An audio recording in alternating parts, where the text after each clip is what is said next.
Shalom. Baik, sebelum saya lanjut, bolehkah kita beri salam dulu kiri kanan Anda? Coba katakan padanya shalom, katakan apa kabar? Bagaimana? Tanya sehat? Sehat. Dompet sehat? Sehat. Haleluya ya, saudara-saudara ya. Itu perlu ditanya juga itu, ya. Puji Tuhan. Saya senang sekali sudah melihat saudara-saudara hari ini, dan kalau bisa pun buat saya maunya tiap hari itu hari Minggu gitu. Tiap hari Minggu kita ketemu dan kita belajar firman Tuhan, memuji Tuhan lagi, dan kita bisa menikmati Tuhan. Kami sudah 1 minggu kurang lebih ada di Nias kembali setelah kami berada di seberang, ya, melihat mengantar anak kami. 21 hari kami ada di luar Nias, bertemu dengan Grace, Theo di sana. Mereka sudah bekerja di Jakarta dan mengantar si kembar kami kuliah di Jogja. Satu di UKDW, Universitas Kristen Duta Wacana, yang satu di Instiper, ya, Sekolah Tinggi Pertanian di Jogja. Oke. Saudara-saudara, pulang kami habis dari Jogja berangkat ke Surabaya mengikuti wisuda saya, dan kemudian balik lagi. Panjang perjalanan sampailah kami kembali di sini. Ibu bapak semua kasih Tuhan, di perjalanan kami selalu, saya dengan istri, apalagi pulang ya, itu kami sudah rasa sepi karena sudah tidak ada lagi anak-anak di samping, karena semua sudah ya berada jauh. Sampai di rumah juga saya kadang-kadang ini, kalau mamanya hampir tiap hari ingat terus anaknya. Kalau bisa video call, tiap jam video call. Ya, saudara-saudaraku, kalau saya lihat waktu. Tapi sedihkah? Iya. Ya, saya juga merasa kehilangan, dan kita tahu kejadian demi kejadian beberapa hari ini atas bangsa kita dengan kerusuhan di mana-mana di beberapa kota. Biarlah kita terus berdoa ya, supaya Tuhan memulihkan keadaan bangsa ini, dan itu juga kami mengingatkan mereka di sana supaya berjaga-jaga ya, supaya mereka bisa membawa diri dengan baik. Saudara-saudara, pada kesempatan ini, adakah slide-nya disiapin? Saya akan coba membagikan kepada saudara agak lain topiknya, tapi ini penting, yaitu Moria dan Golgota.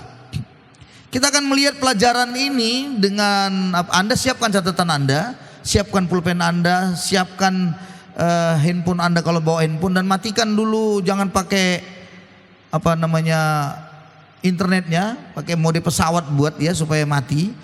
Fokus ya, karena ini beberapa kebenaran membutuhkan konsentrasi memang.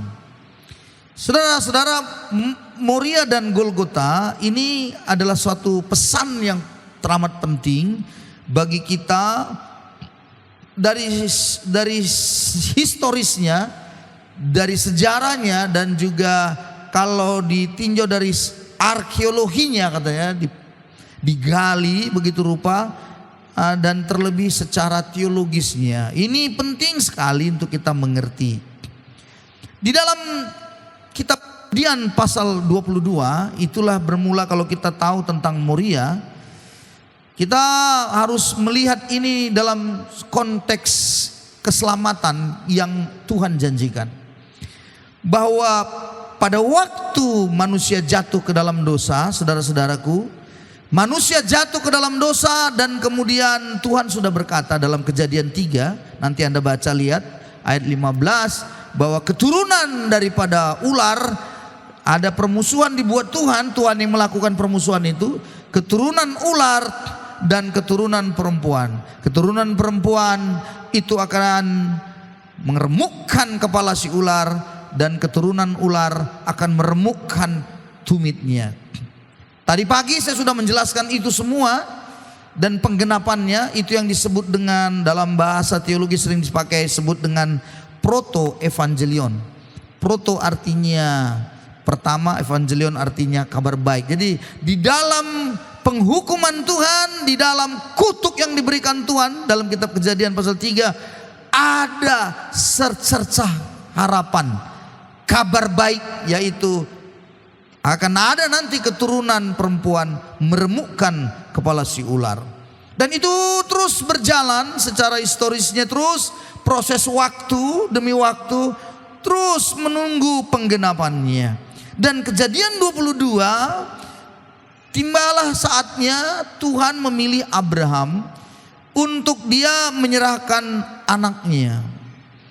Ayat yang kedua, firman-Nya, ambillah anakmu yang tunggal itu yang engkau kasih, yakni Ishak, pergilah ke tanah Moria dan persembahkanlah dia di sana sebagai korban bakaran pada salah satu gunung yang akan kukatakan kepadamu. Saudara-saudaraku, Tuhan minta Ishak yang diperoleh, yang didapatkan lahir dari rahim Sarah di umur 90 tahun, sementara Abraham di umur 100 tahun, supaya anak ini dipersembahkan sebagai korban bakaran di wilayah disebut tanah itu Moria.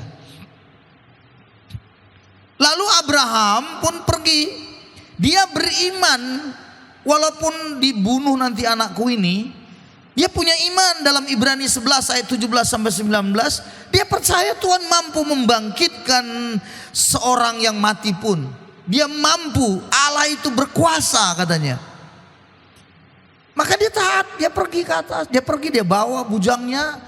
Taruhnya di keledainya itu ada apinya nanti disiapkannya, sedangkan kayu apinya sudah tersedia di situ. Berangkat dengan anaknya. Dan yang luar biasa, anaknya bertanya-tanya di tengah jalan, "Bapak, di sini kan sudah ada kayu api." Kalau Anda baca Kejadian 22, Anda baca dengan teliti, di sini sudah ada api, Bapak. Tapi mana anak dombanya? Sudah ada kayu api, sudah ada apinya nanti. Ini mana anak dombanya? Kalau Anda baca dengan teliti Kejadian 22 ayat 7. Tapi Abraham berkata, Allah yang menyediakan anak domba untuk korban bakaran baginya anakku. Allah yang menyediakan.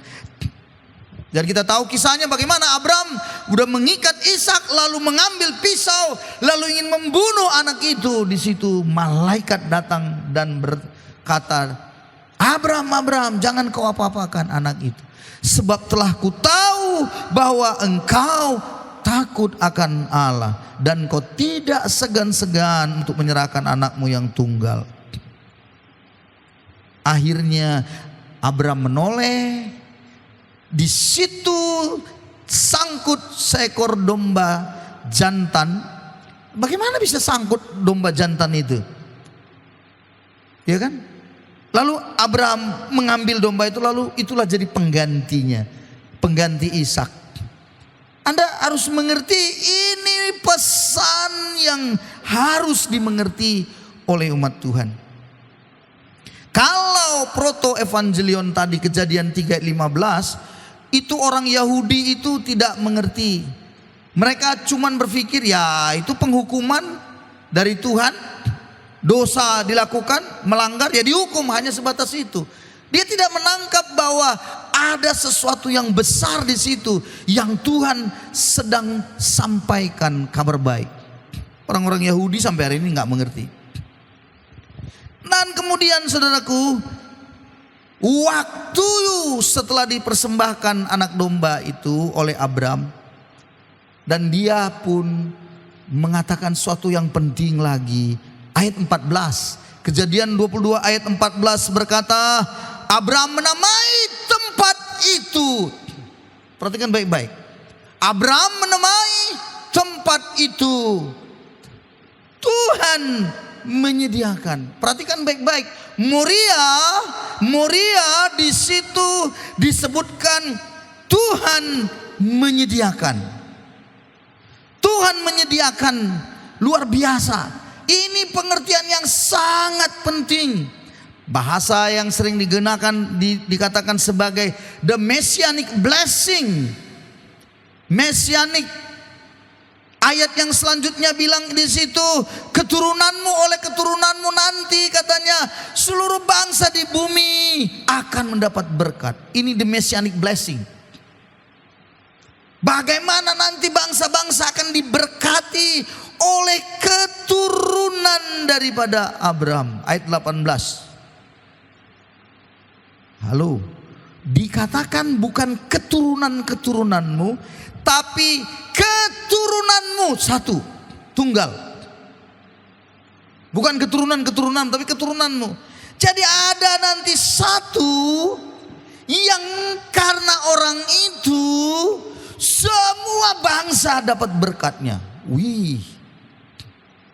Tapi saya mau kasih tahu, orang itu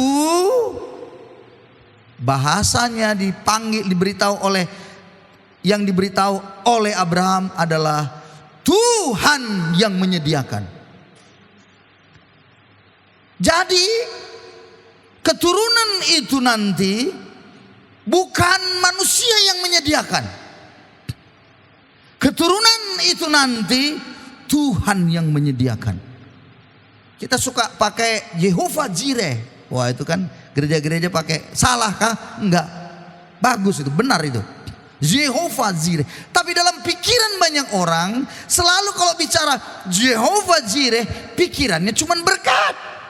Berkat yang mana? Ya berkat secara finansial. Berkat apa itu? Berkat yang kelihatan. Berkat yang selalu bicara uang, sehat. Pokoknya bicara lahiriah semuanya. Tuhan menyediakan, betul, kebutuhan kita apapun Tuhan menyediakan. Tapi sesungguhnya lebih daripada itu pengertian Tuhan menyediakan. Nantinya saudara-saudara, Tuhan menyediakan itu siapa? Bukan manusia yang menyediakan. Jadi keselamatan kita bukan karena manusia yang menyediakan. Itu maksudnya. Enggak laku anakmu itu Abraham, kata Tuhan. Walaupun kau taat, beriman, dan kau betul-betul setia. Enggak laku untuk karya keselamatan. Bukan itu, aku yang menyediakannya, kata Tuhan. Makanya anak domba itu sebagai simbol sangkut di semak-semak, itu diambil, disembelih, itu jadi gantinya. Siapakah itu yang menjadi ganti kita semuanya? Itulah Yesus, Tuhan yang menyediakan, bukan saya yang menyediakan. Jadi berkat terbesar yang disebut oleh keturunanmu lah semua bangsa akan dapat berkat. Itu adalah Kristus yang menyelesaikan semua dosa kita. Itu berkat terbesar. Halo, berkat terbesarnya bukan anakmu lulus kuliah. Berkat terbesarnya bukan anakmu dapat pekerjaan. Berkat terbesarnya bukan kau tidak dapat jodoh sebelumnya, sekarang kau dapat jodoh, bisa menikah. Berkat terbesarnya bukan dari kau punya anak kau harapkan laki-laki, ternyata masih perempuan, lalu lahir laki-laki, kau berkata berkat terbesar. Tidak. Berkat terbesarnya adalah Yesus itu sendiri. Saya lanjut dulu untuk Moria. Lokasinya secara tradisi dalam wilayah Moria itu diyakini di atas tempat itulah dibangun bait suci Yerusalem. Sesuai dengan 2 Tawarikh 3 ayat 1, Salomo mendirikan rumah Tuhan di Yerusalem di Gunung Moria, di mana Tuhan menampakkan diri kepada Daud ayahnya di tempat yang ditetapkan Daud, di tempat pengirikan Ornan orang Yebus itu. Jadi wilayah Moria itu luas, dan ternyata di daerah itu dibangun bait suci Yerusalem. Itulah Moria. Jadi Tuhan menyediakan itu, artinya di situ di Moria itu, amin saudara-saudaraku, Tetapi yang menarik adalah Golgota. Di manakah Yesus disalibkan? Semua kita punya sebuah keyakinan itu adalah Golgota. Golgota dalam Matius 27 ayat 33 itu lokasinya, kalau Anda baca itu di luar tembok Yerusalem. Jadi sebenarnya masih di wilayah Moria itu juga. Jadi di dalamnya itu di gedung, itulah di dalam itu namanya bait suci.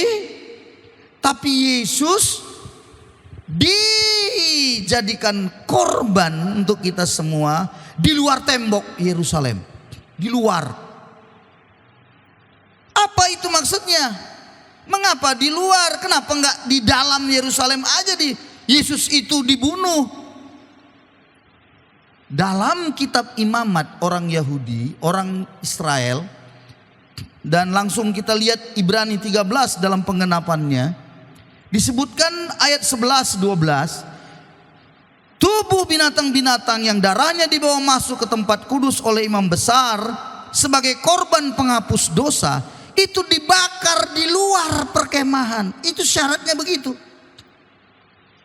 Jadi zaman dulu waktu binatang itu disembeli untuk penghapus dosa umat Tuhan, itu disembeli tidak boleh di dalam kemah tapi di luar. Itu sebabnya Yesus pun harus mati mengikuti itu. Dia matinya harus di luar tembok Yerusalem, artinya di luar perkemahan itu.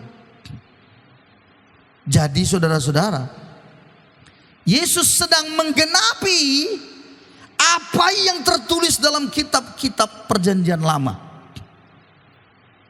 Jadi mulai dari proto-evangelion tadi saudara-saudara, terus digenapi, Tuhan menyediakan. Terus kalau Anda baca dalam kitab nabi-nabi itu lebih luar biasa lagi, bukan? Sampai di mana dia lahir kotanya dikasih tahu. Bagaimana nanti keadaan dia mati dikasih tahu. Kalau kitab Yesaya bilang apa? Dilihat katanya, dia itu seperti anak domba dibawa ke pembantaian. Ngeri. Menderita.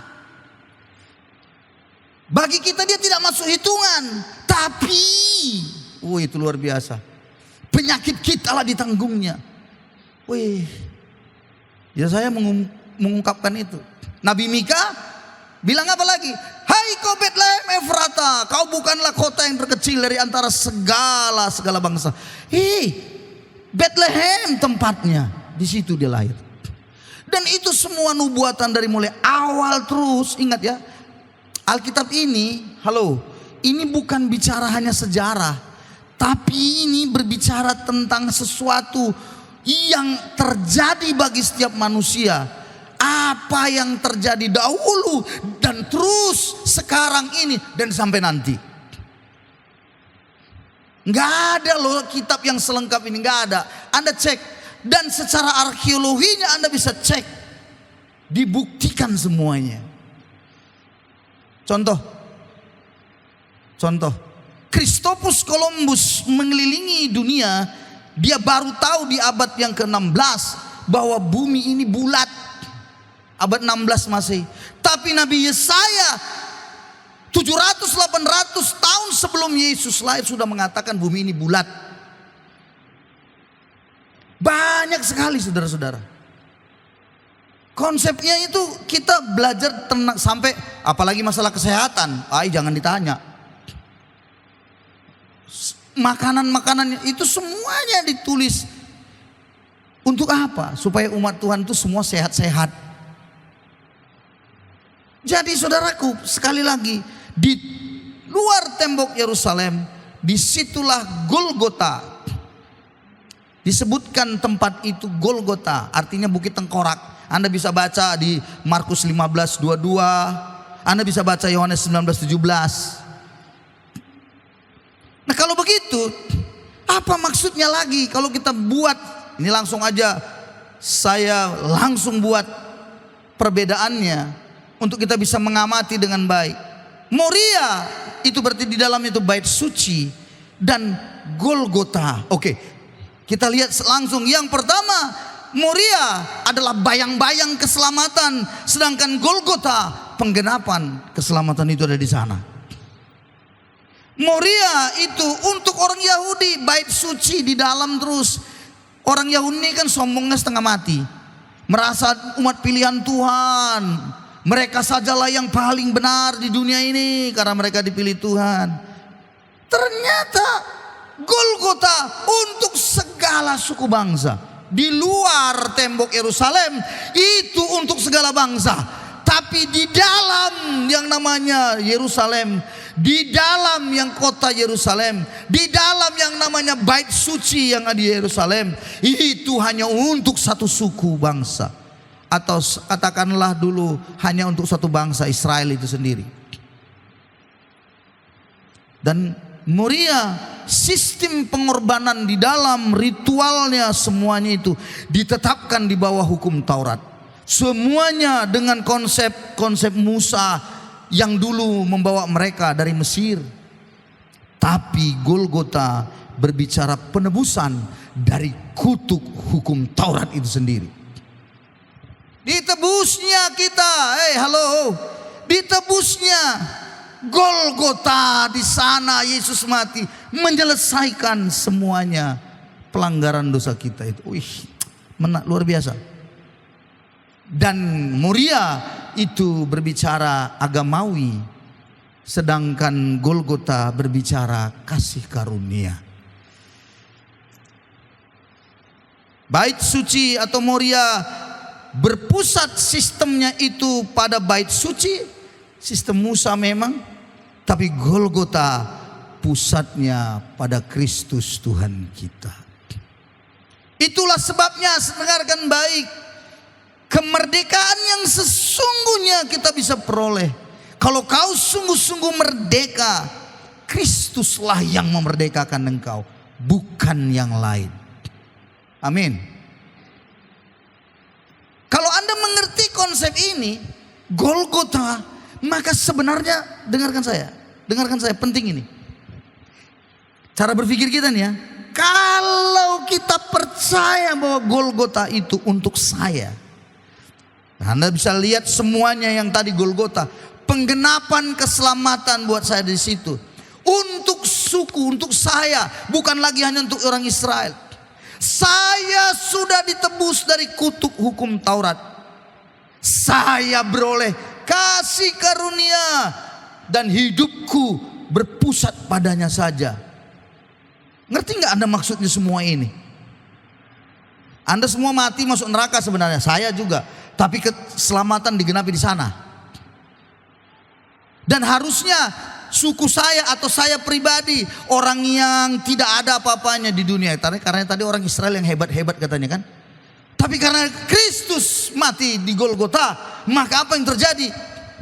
Saya beroleh sebuah penghormatan yang diberikan Tuhan, kehormatan diberikan Tuhan untuk menjadi miliknya. Saya jadi anaknya. Moria itu perjanjian lama, inilah perjanjian yang baru, yang sungguh luar biasa dari Tuhan untuk saya. Saya sudah ditebusnya, maka saya beroleh kasih karunia. Nah, dengarkan saya semuanya.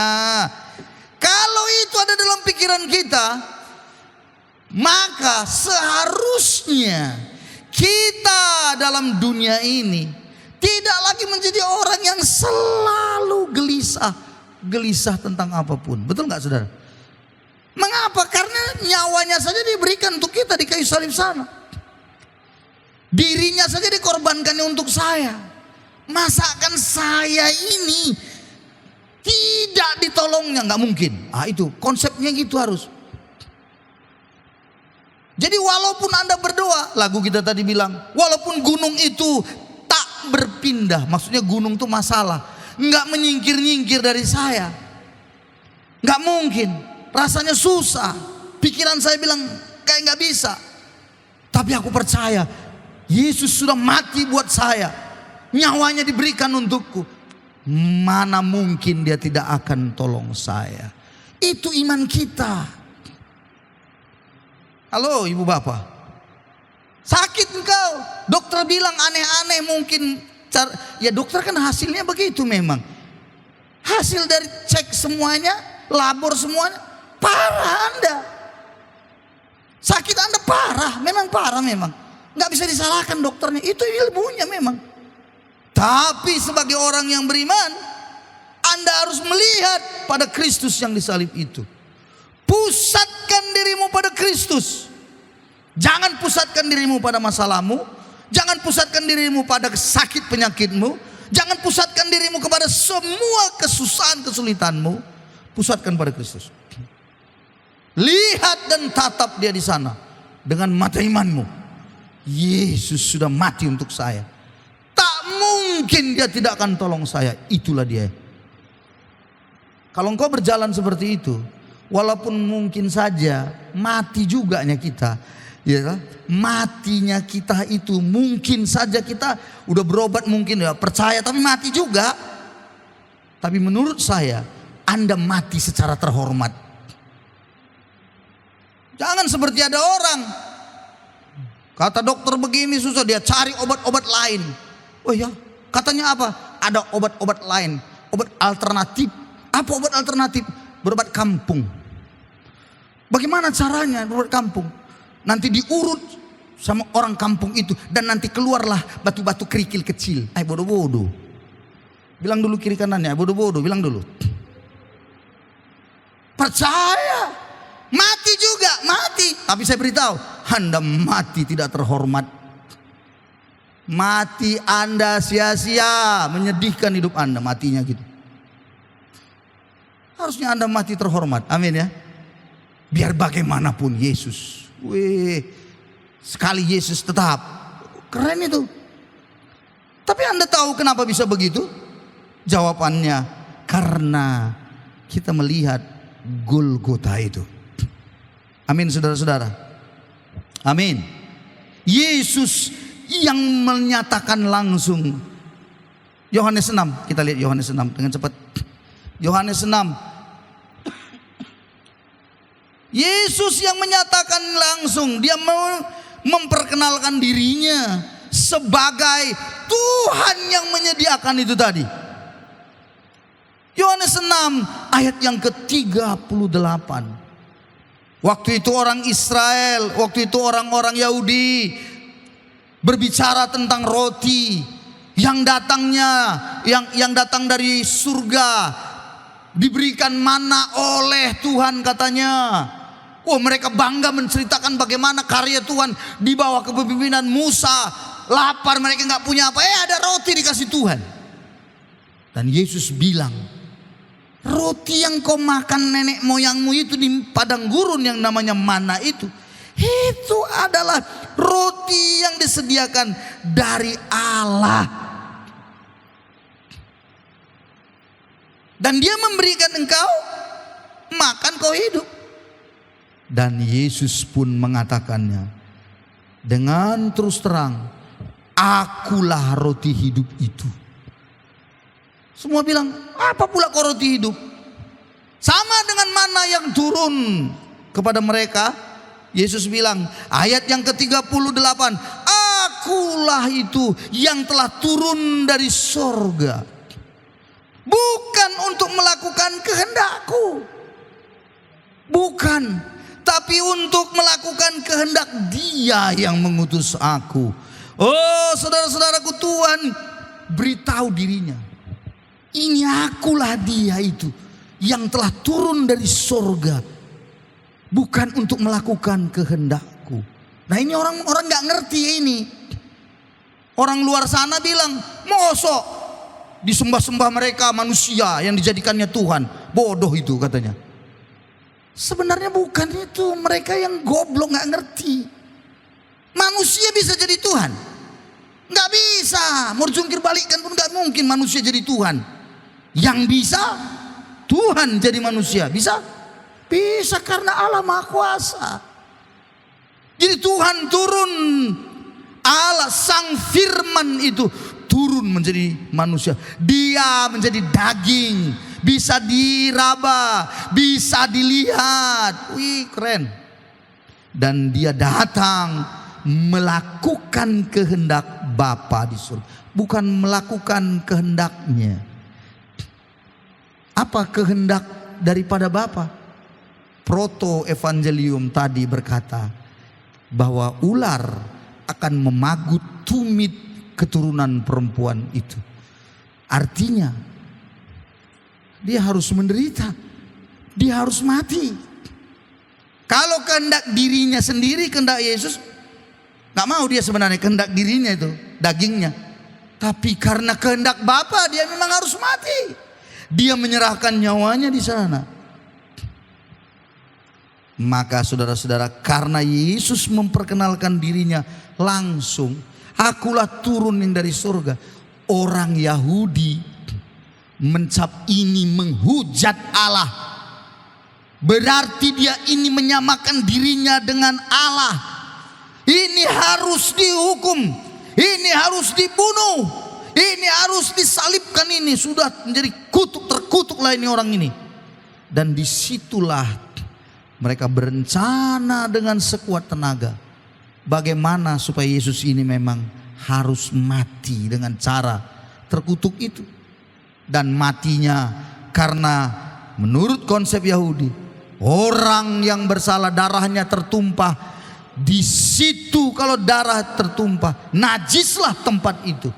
Maka supaya jangan najis bait suci kita ini, katanya, di luarlah disalibkan dia, supaya tidak menjadi najis semua kita.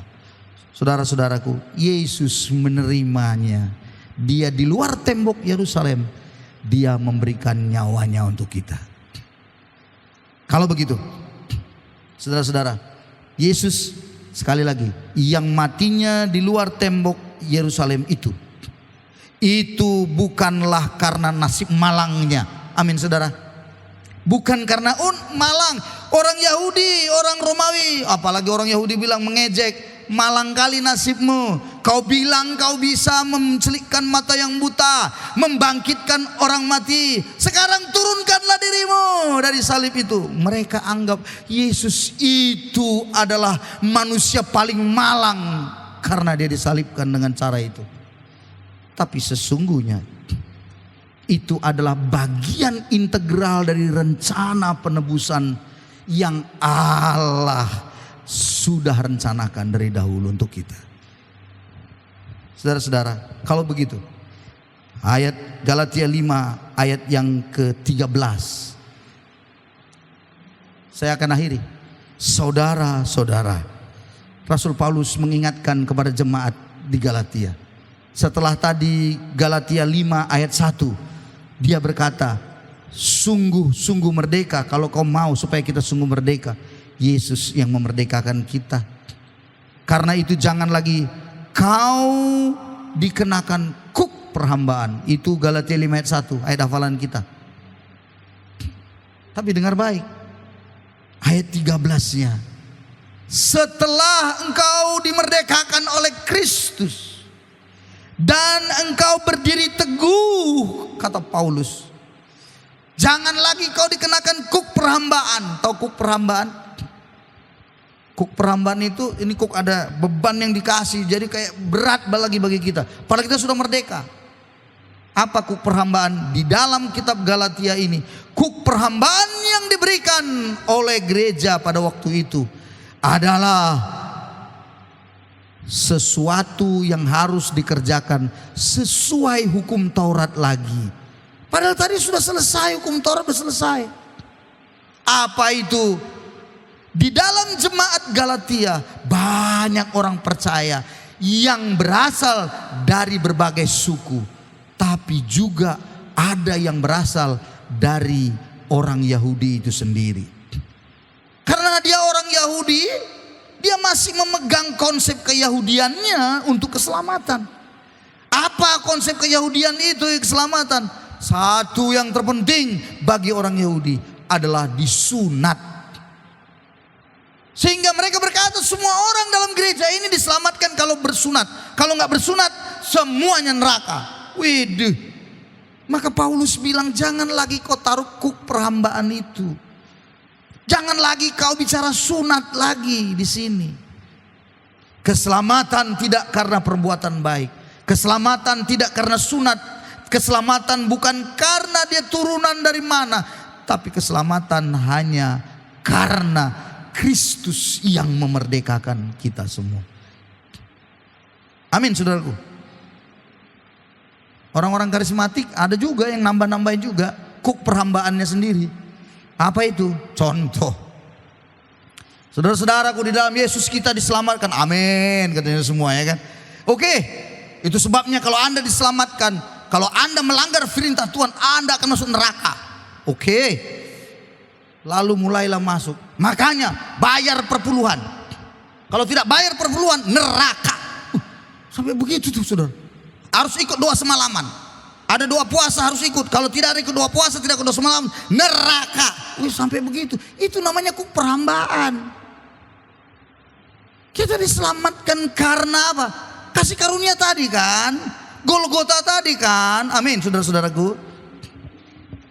Maka ayat yang ke-13-nya Paulus mengingatkan, iya, saudara-saudara, memang kamu telah dipanggil untuk merdeka, tapi janganlah mempergunakan kemerdekaan itu sebagai kesempatan untuk kehidupan dalam dosa, melainkan layanilah seorang akan yang lain oleh kasih.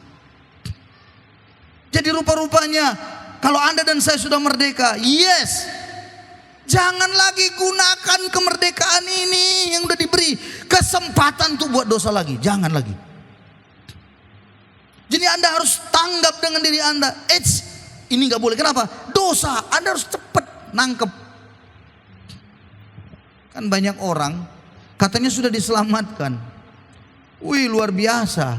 Tapi saudara-saudara, lihat hidupnya. Astaga Tuhan. Nipu sana sini masih jalan. Bohongin orang sana sini masih jalan. Berzinahnya masih jalan. Pornografinya masih jalan. Ini kan berarti mempergunakan kemerdekaan ini untuk yang sia-sia. Apa yang terjadi dengan kita melakukan seperti itu? Saya suka lihat dua hal penting. Yang pertama, orangnya bisa jadi munafik semunafik-munafiknya. Ngerti maksudnya? Jadi munafik. Wih, di depan padahal tipu sana apa semua. Munafik lah namanya. Dan yang kedua adalah dia ada tuduhan dalam dirinya itu. Dan rohaninya pasti tidak akan naik-naik. Pasti. Ada seorang datang, kalau kita lihat ini misalnya contoh nih. Kami kan 29 tahun, hampir 30 tahun di Nias. Kami selalu mencermati orang. Misalnya secara rohani dibimbing gitu ya. Yang ini kok rohaninya kok lambat kali ya. Tapi yang ini kok cepet ya. Kok ini kok berat sekali rasanya mengajak dia ke jalan Tuhan. Tapi kalau ke jalan Behu Soma cepat ini. Nah, ini kenapa kok bisa cepat ya ke jalan Tuhan ya? Kenapa ya gitu? Itu contoh. Dari semua yang dilihat, salah satunya adalah bicara tentang dosa yang dilakukannya terus menerus. Gak menang-menang. Berputar-putar di situ dia terus. Yang ini dia bisa menang. Terus dilakukan dia bisa menang. Dan pelan tapi pasti perjalanan rohaninya itu bisa kelihatan gitu. Semua kita busuk lah memang semua dulu. Iya, saya pun semua kita lah. Manusia-manusia gak beresnya kita ini semua. Betul. Tapi masa kita udah 10 tahun ke gereja, 20 tahun di gereja, masa berubah-berubah gitu loh. Itu yang kadang-kadang gak masuk di akal saya. Emangnya kurang firman atau kurang sakti pendeta itu mendoakan Anda? Atau kurang apa gitu loh? Atau perlukah ditumpangin tangan berapa kali gitu ya? Saya dengan istri kadang-kadang gitu bingung. Di mana ya letaknya ya gitu? Salahnya di mana ya? Jawabannya pasti adalah dia selalu bermain-main dengan dosa itu. Berputar-putar, dia bermain-main. Dosa apa? Banyak. Kalau saya emosian, saya ini orangnya emosian. Ibu suka kali ngomong, marah-marah aja kamu. Tapi harus ingat, kita harus sadar, iya ya, saya harus menang. Amin saudara-saudara. Saya harus menang dari situ. Belajar untuk menaklukkannya. Jangan apa sedikit nggak sesuai keadaan, ngamuk. Nggak sesuai dengan keinginan kita, ngamuk kayak orang gila tuh. Kesurupan lagi kayak orang kesurupan gitu. Nggak, coba usahain menang gitu loh. Minta Tuhan bantu aku supaya aku bisa menang. Menang Anda dari situ. Pelan tapi pasti Anda menjalani hidup. Itulah yang di dalam kitab Filipi pasal 2 ayat 12. Filipi pasal 2 ayat 2 ayat 12 bilang begini. Saudara-saudara yang kekasih, kamu senantiasa taat. Karena itu tetaplah kerjakan keselamatanmu dengan takut dan gentar. Kerjakan keselamatan yang sudah kita peroleh itu. Kerjakan. Coba mulai kita belajar untuk menang dari dosa itu. Pornografi yang terus menerus. Apakah saya pernah lihat pornografi? Iya. Tapi untuk apa? Harus cepat menang. Harus bisa taklukkan. Katakan amin. Bapak-bapak. Semua ibu-ibu. Ada yang mencintai. Mohon maaf ya. Ada kan sekarang ini aneh. Laki-laki mencintai laki-laki. Coba. Menurut Anda benar enggak itu? Hah? Yang dia deket-deketin selalu yang laki-laki, bukan yang perempuan. Udah gitu bapak-bapak pula lagi. Astaga, itu udah najisnya luar biasa di situ. Tapi dia nggak mau menang, dia menikmati, dia senang. Halo, Anda tandanya belum diselamatkan. Kalau Anda belum bisa menang-menang di situ, Anda harus menang. Perempuan juga gitu, sama. Yang disukainya perempuan. Anda harus menang. Kalau nggak menang, Anda belum selamat. Anda gagal terus di situ. Itu ciri-cirinya Anda belum diselamatkan tuh. Saudara-saudara, saya tidak menjadi hakim buat kita semua, tidak. Tapi biarlah kita di dalam hidup ini menggunakan kesempatan yang masih Tuhan beri hidup ini untuk melayani seorang akan yang lain oleh kasih. Katakan amin. Jangan gunakan itu untuk buat dosa. Kadang ingat ya saudara, bedakan jatuh dalam dosa dengan hidup dalam dosa. Bedakan itu. Semua kita bisa jatuh dalam dosa, ya. Tapi bukan hidup dalam dosa. Sudah saya menarik ya. Buat saya ketika saya dulu pernah mempelajari sedikit. Apa beda domba dengan babi? Mohon maaf ya saudara. Ini mohon maaf karena ya, yang peternak babi juga ya, jangan khawatir. Nggak ada hubungannya ini ya. Ternakkanlah, perbanyaklah babi Anda ya. Ini nggak ada hubungannya di situ. Tapi ada contoh yang domba dengan babi apa gitu loh. Makanya kan Tuhan bilang sama kita apa? Kamulah domba-dombaku, nggak dibilangin kamulah babi-babiku, nggak dibilangin begitu kan? Mana ada dibilang Tuhan kamulah babi-babiku? Nggak ada, domba-dombaku. Kenapa ya domba-domba ya? Saya dulu itu 2 tahun pertama, 3 tahun pertama saya di Nia, saya merenung lama itu. Iya Tuhan ya, kenapa ya kau bilang itu? Kulihatlah di kampung bagaimana babi dulu kan masih dilepas babi itu, ngerti? Dulu itu 30 tahun sudah dilepas, sekarang aja dikurung-kurung kan. Dulu dilepas tuh. Pergilah aku tak ke daerah mana tuh, lepaslah babi itu di situ kan. Kulihatlah perangainya memang. Memang betul lah babi lah memang pikirku. Apa bedanya? Kalau domba itu, ini menariknya tuh. Dia kalau makan, dia nggak bisa sendiri. Dia perlu teman kalau makan gitu. Makanya kalau Anda beli domba, jangan 1, minimal 2. Karena dia kalau 1 nggak bisa dia hidup, dia harus berteman. Dia makan sama gitu. Berdua mereka makan rumput di situ. Tapi kalau babi, oh Tuhan, Engkau lah yang tahu bagaimana babi itu. Yang ternak babi pasti tahu. 5 ekor babi di dalam kandang itu. Begitu nasi atau makan taruh di situ, apa yang terjadi? Hah? Dihajar di kiri kanan. Udah kenyang dia baru kawan lagi kita ya, katanya saudara-saudara. Udah kenyang baru dia kawan dia. Lapar dihajarnya semua yang lain. Nah itulah perangainya. Terus yang kedua, saya lihatlah babi itu. Bagaimana dia hidup. Jalan-jalan semua. Dengan domba kalau dilihat di TV Anda lihat. Begitu domba itu masuk ke lumpur kakinya. Ini domba, dia langsung angkat, langsung dia cari air, dibersihinnya kakinya, dibersihinnya tuh. Itu domba. Tapi kalau babi, begitu taruh lumpur, dia bilang gini, dia angkat satu lagi, main dia di situ. Itulah yang namanya hidup dalam dosa, ngerti? Domba tadi jalan, terus ya ampun, jatuh dalam dosa. Dia angkat, dia bersihkan. Babi begitu dia taruh, jatuh dalam dosa, tapi dia mati, dia goyang-goyang.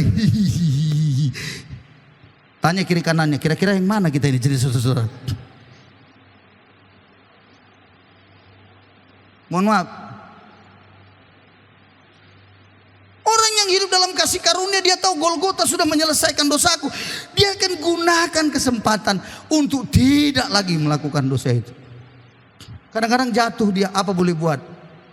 Daging ini masih kadang-kadang. Tapi sadar dengan cepat. Dan berkata, tidak, aku harus menang. Maka dengan demikianlah rohani Anda akan terus naik perlahan. Dan terus naik dan terus naik. Dan yang luar biasa bagi bapak-bapak yang bertobat dan sungguh-sungguh berjalan dalam Tuhan, orang-orang tua, kau akan melihat anak-anakmu pasti kau bawa naik juga. Kau akan tuntun, ya, luangkan waktu, bimbing anakmu terus tarik naik, ingatkan terus. Zaman ini sudah mengerikan saudara-saudara. Anda harus memberikan waktu Anda, apapun yang hari-hari ini Anda miliki.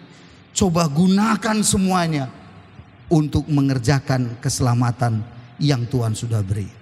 Akhirnya harapan besar saya, semua kita pulang dengan sebuah kerinduan mengerjakan keselamatan kita semua. Tepuk tangan untuk Yesus kita yang luar biasa. Mari kita berdoa. Terima kasih Bapak.